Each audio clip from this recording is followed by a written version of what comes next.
Bonjour. Le X1 est moins équipé en électronique que les BMW plus onéreuses, la liste des défauts est donc plus limitée. Il existe un problème lié à elle.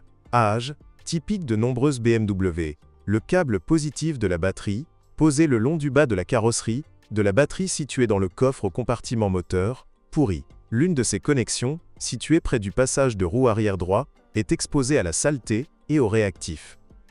De ce fait, une chute de tension importante se produit, entraînant par exemple l'apparition d'un indicateur de défaut sur le tableau de bord. Les barillet de serrure s'oxydent et se détériorent assez rapidement, surtout en hiver. Un traitement à la graisse prolongera considérablement leur durée de vie. L'oxydation de la carte de la serrure de la porte conducteur, responsable du verrouillage centralisé, se produit également.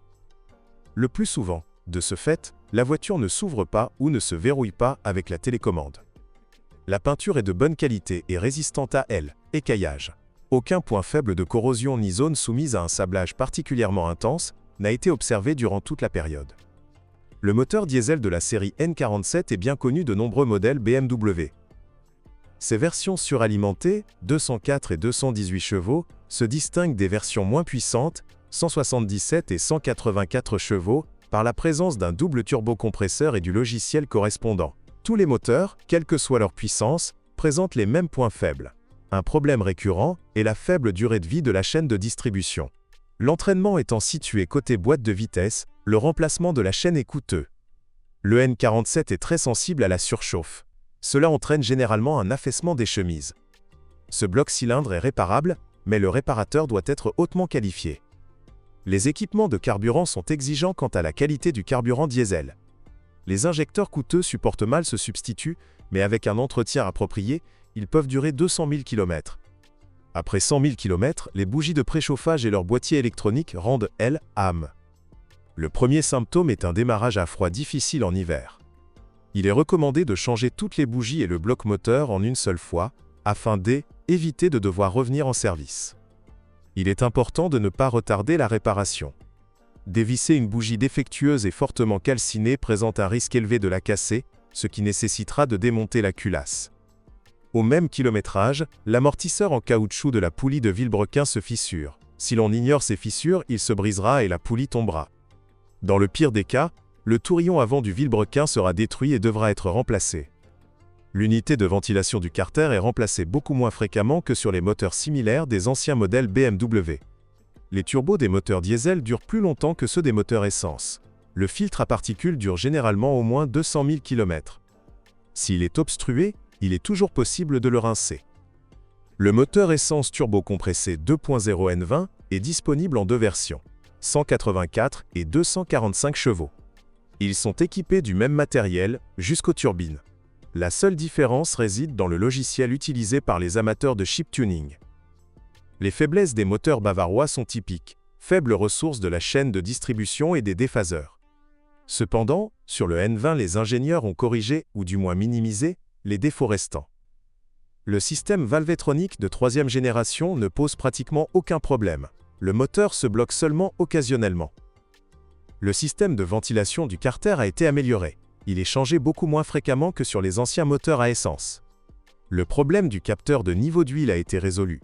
Le N20 en possède une version modifiée. Cependant, d'autres défauts sont apparus, allant de relativement inoffensifs à extrêmement dangereux. Le premier groupe comprend la durée de vie limitée des bobines d'allumage. Elles meurent généralement après 5 ans de fonctionnement, et la contamination des injecteurs, cas courant pour l'injection directe. Parmi les dangers figurent les rayures importantes sur les tourillons d'arbres à cames et leurs logements. Les problèmes peuvent survenir après 70 000 km.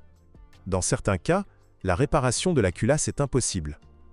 La cause de ce défaut est un manque d'huile, dû au fait que les propriétaires ne saisissent pas le moment critique où le niveau d'huile chute, ainsi qu'à des intervalles de remplacement trop longs, ce qui dégrade considérablement les propriétés protectrices. La présence de dépôts goudronneux sous le couvre-culasse est un signe évident de dégradation de l'huile. Une cause moins fréquente de manque d'huile est la rupture de la chaîne de la pompe à huile après 70 000 km. Selon les techniciens, l'usure prématurée de la chaîne est due à une charge accrue. En effet, la pompe à huile est intégrée au bloc d'arbre d'équilibrage. De plus, lorsque cette chaîne s'use, une quantité importante de copeaux métalliques pénètre dans le système d'huile. Et la turbine ne vous dérange pas longtemps. Elle dure généralement plus longtemps que le moteur lui-même. Le moteur essence atmosphérique 2.0 N46 150 chevaux est capricieux, malgré sa catégorie légère. Sa structure est sujette à une consommation d'huile excessive, aggravée par de nombreux points faibles. En raison de l'endommagement de la membrane en caoutchouc de la soupape de ventilation du carter, le lubrifiant pénètre activement dans le conduit d'admission. La voiture fume comme une locomotive. De plus, vers 100 000 km, les bouchons racleurs d'huile s'assèchent et de grandes quantités d'huile pénètrent directement dans la chambre de combustion. Les dépôts importants qui en résultent entraînent une fermeture incomplète des soupapes, ce qui complique le démarrage à froid du moteur en hiver. Les composants de la distribution ont une faible durée de vie. La durée de vie de la chaîne dépend directement du style de conduite et varie de 40 000 à 140 000 km, rarement plus. Après 100 000 km, les déphaseurs, système Vanos, tombent généralement en panne. De plus, avec l'usure mécanique des embrayages, leur soupape de commande s'obstrue par des dépôts d'huile, ce qui déclenche le mode secours.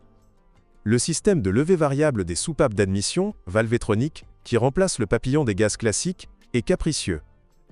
Il arrive souvent qu'après 100 000 km, le coûteux moteur électrique se bloque à cause de la calamine. De plus, les embouteillages fréquents provoquent l'accumulation de calamine sur les soupapes, qui ne se ferment pas complètement. Résultat, le moteur tourne irrégulièrement au ralenti et le témoin de dysfonctionnement s'allume. Le moteur n'a pas de jauge d'huile, et ce, malgré le fait que le capteur de niveau soit souvent défectueux.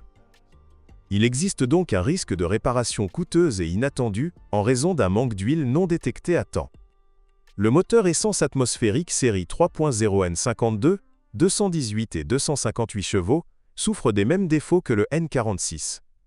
À cela s'ajoutent les problèmes liés au bloc-cylindre en alliage de magnésium, dont le miroir est recouvert d'alusile, alliage aluminium-silicium. En théorie, l'alusile présente une résistance élevée à l'usure, mais en pratique, il est activement usé par les abrasifs qui se forment à partir des dépôts lors de la coquefaction des segments de piston. Il est donc important de réduire l'intervalle de vidange à au moins 10 000 km. La forte tendance des segments de piston à coller résulte d'une réduction excessive de leur épaisseur, une pratique néfaste de la construction de moteurs modernes. Les segments moins rigides perdent rapidement leur géométrie d'origine, se calcinent et cessent de fonctionner. Cela entraîne une augmentation significative de la consommation d'huile. La boîte automatique à 6 rapports ZF6HP peut devenir capricieuse après 100 000 km. Son inconvénient majeur est l'usure rapide des bagues de tambour. Elle se manifeste par des à-coups lors des changements de vitesse, pouvant aller jusqu'à un passage en mode secours. Les bagues sont enfoncées dans les tambours et servent de palier lisse sur les arbres, permettant ainsi l'alimentation en huile sous pression des embrayages. Lorsque les bagues s'usent, les jeux augmentent, des fuites d'huile se produisent, entraînant un patinage important des disques. Des à-coups apparaissent alors dans les rapports supérieurs, de la 4e à la 6e. La boîte passe rapidement en mode secours, ce qui la protège de dommages plus graves. Il arrive souvent, après 100 000 km, qu'une fuite désagréable se produise, due à une fissure dans le carter en plastique coûteux, ou, avec un peu de chance, uniquement dans son joint d'étanchéité. De plus, le filtre du carter ne peut pas être remplacé séparément. Par conséquent, le remplacement complet du liquide de refroidissement de la boîte coûte cher. Des difficultés similaires se posent lors de l'entretien de la boîte automatique à 8 rapports ZF8HP. La série ZF8HP automatique à 8 rapports est la plus capricieuse et présente également un sérieux défaut de conception. Dans le réducteur planétaire, responsable du fonctionnement des 4 premiers rapports, tous les éléments sont en acier, à l'exception du bloc satellite en aluminium, soumis à une usure importante. Au fil du temps, son carter est affûté par les bagues de retenue des axes des satellites. Cette usure s'attaque d'abord aux autres éléments du réducteur planétaire, détruisant leurs dents, et les copeaux sont transportés dans le système hydraulique. Le carter satellite se désagrège alors inévitablement, ce qui détruit la boîte. Les premiers symptômes de panne apparaissent après 80 000 km. Sitôt, car le maillon faible en aluminium est impliqué dans le fonctionnement des engrenages les plus sollicités. Sur les premières boîtes 8 HP, les anneaux satellites étaient nervurés et usaient particulièrement vite le carter du bloc. Après le passage à des anneaux arrondis, l'usure a été considérablement réduite. Des transmissions automatiques dotées de cette mise à jour sont installées sur les X1 restylés. Les propriétaires de véhicules pré-rénovés doivent contacter le service après-vente dès les premiers signes de dysfonctionnement de la boîte, à-coups, vibrations, afin de minimiser les coûts de réparation. Cette transmission automatique grille rapidement les embrayages à friction responsables des 3 premiers rapports. Ce dysfonctionnement n'est en aucun cas lié à l'usure du carter satellite, il est souvent nécessaire de changer les embrayages avant 100 000 km. La transmission automatique à 6 vitesses de la série GM6L45e est une unité très fiable. Malheureusement, ce boîtier N était installé que sur la version à propulsion du X1 équipée du moteur essence N46. Le seul dysfonctionnement courant de ce boîtier, et même sans gravité, est une panne de la tige de la soupape de sélection de vitesse du groupe hydraulique, perte de la marche arrière. Cette pièce est disponible séparément. Traditionnellement, les transmissions manuelles ont fait leurs preuves. Peu de voitures en étaient équipées, mais depuis de nombreuses années, des statistiques très positives ont été recueillies pour l'ensemble de la gamme BMW. La durée de vie des cils blocs flottants des bras transversaux arrière dépasse rarement 80 000 km, ce qui est courant sur de nombreux modèles BMW. Heureusement, ces cils en bloc sont disponibles séparément. À peu près au même kilométrage, les rotules enfoncées dans la fusée cèdent, un grincement apparaît. Elles peuvent également être remplacées séparément. Un défaut de conception regrettable de la boîte de transfert de la transmission intégrale X-Drive, plus connue depuis le X3 de deuxième génération, est la pénétration d'humidité par le reniflard, un simple tube sans valve ni soufflet. Une humidité excessive dans l'huile provoque des à-coups lors de l'activation de l'embrayage central, ainsi qu'une corrosion rapide et importante des éléments de la boîte de transfert. Les premiers symptômes d'un problème sont des vibrations et des à-coups dans la transmission en ligne droite à basse vitesse. Ces symptômes peuvent apparaître après 50 000 km. Une réaction rapide permet d'économiser la boîte de transfert. Les réparations sont relativement coûteuses. Le constructeur n'a pas modernisé le reniflard et les techniciens n'ont pas trouvé de solution originale au problème. C'est dommage, car la transmission X-Drive est fiable et ne pose aucun problème. Les voitures pré-réforme sont équipées d'une crémaillère de direction hydraulique, tandis que les versions restylées sont équipées d'une crémaillère électrique, avec amplificateur intégré. Les deux mécanismes de direction sont très fiables. Les fuites et les cognements sont très rares. Il est curieux qu'une crémaillère électrique similaire sur le BMW X3 de deuxième génération puisse commencer à cogner après 100 000 km et qu'il soit très difficile de la réparer. Un exemple, sur une voiture plus légère, la même unité a une durée de vie beaucoup plus longue. La garniture du volant se décolle trop vite pour une voiture haut de gamme. Les anciens modèles BMW sont bien meilleurs à cet égard. Les plaintes les plus fréquentes concernent la résistance à l'usure du revêtement des sièges en velours des voitures dotées de niveaux de finition bon marché. Sur les voitures de plus de 4 ou 5 ans, les contacts du bloc distributeur situé derrière la boîte à gants peuvent fondre et brûler. La réparation consiste à remplacer le module et son fil positif. Si vous connaissez d'autres pannes ou dysfonctionnements, n'hésitez pas à nous en faire part dans les commentaires. Votre avis pourra aider d'autres personnes à choisir une voiture d'occasion. Bonjour les amis. Vous cherchez une voiture d'occasion, vous devez prêter attention au site web carm.pro. Carm.pro est grand catalogue de voitures, moteurs, boîtes de vitesse. Et le meilleur, c'est que vous pouvez trouver des informations sur les pannes de n'importe quelle pièce. Complètement gratuit. Allez sur le site web carm.pro et découvrez tous les éventuels points faibles des voitures d'occasion.